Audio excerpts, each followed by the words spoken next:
Well, with me now are child psychologist Dr. Amanda Gummer and Erika Brodnock, who's developing an app which aims to help children manage their online identities as well as encourage emotional development. Thank you both very much indeed for coming in.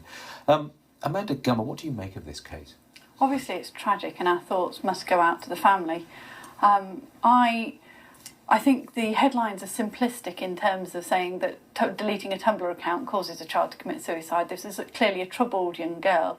But I think it's a real wake-up call to a lot of families to make sure that their children aren't going into this toxic world of digital secrecy, and that starts right at an early age. You need to give your kids a really balanced play diet, make sure they're not spending too much time on screen, give them access to other types of play and communication tools, and helping them develop that resilience that's really important in helping them cope with things that come up when they're going through that tricky teenage phase. I mean, are you aware of growing numbers of children having problems relating to the internet? I think the internet's a force for good and bad, and it's about how we manage it. I don't have any stats on numbers of children who get involved in negative suicide type activity via the internet. I think teenagers has always been a tricky time, and it's really important that kids get the skills in early childhood to develop and to cope with it. And how, Erika, does what you do potentially help with that? Well, what we've sought to do is strengthen the bond between families and ensure that the parent-child communication that belies the child is strong, and that children are able to identify how they're feeling, why they're feeling that way, and what they can do to shift to a more positive emotion.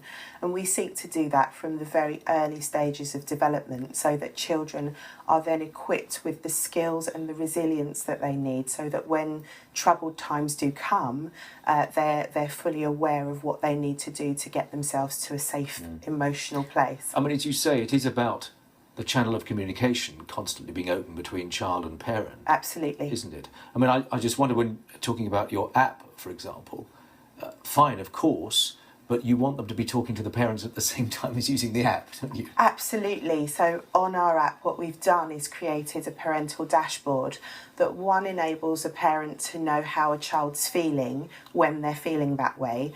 So the child just can rate their moods on the app and pass that information seamlessly to the parent.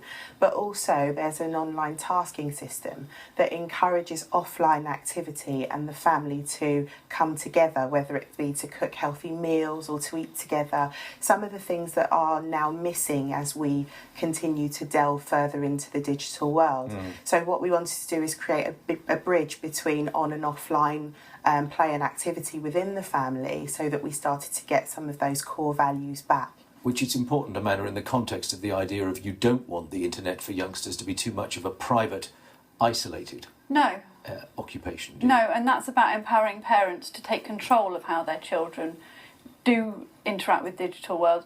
And there are tablets out there that limit amount of time that children can spend on the internet. They give parents access to all of that. So they're the kind of things that parents should be looking at in terms of giving them the tools to help the children develop some skills on self-regulation and self-monitoring. But the most important thing is to keep those channels of communication open. So do shared activities with your kids, play with your kids, eat with your kids, do stuff that you can help them feel okay about themselves, so that they are more able to open up to you if they are having difficulties.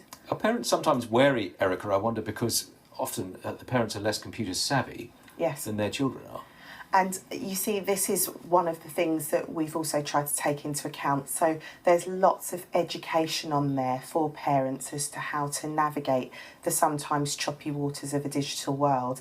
It's a classic, in my day, there wasn't this. So how do we start to understand what it is that our children's doing? And that's only by upskilling ourselves, really. So we do need to ensure that we're trying to get that education. And are we getting better at that, Amanda?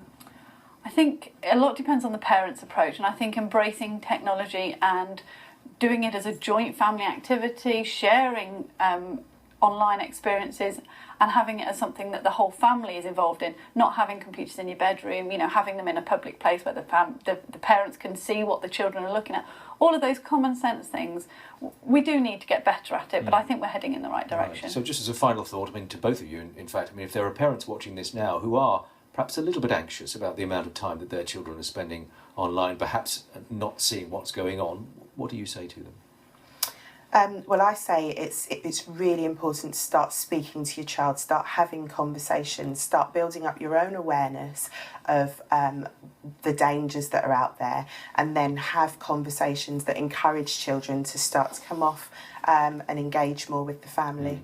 So you can rein them back. You can, yeah. You need to have that open dialogue with your kids about what's safe and what's reasonable. Okay, thank you both very much for coming in. Thank Amanda you. Gummer, Erika Brodnock, thank you both.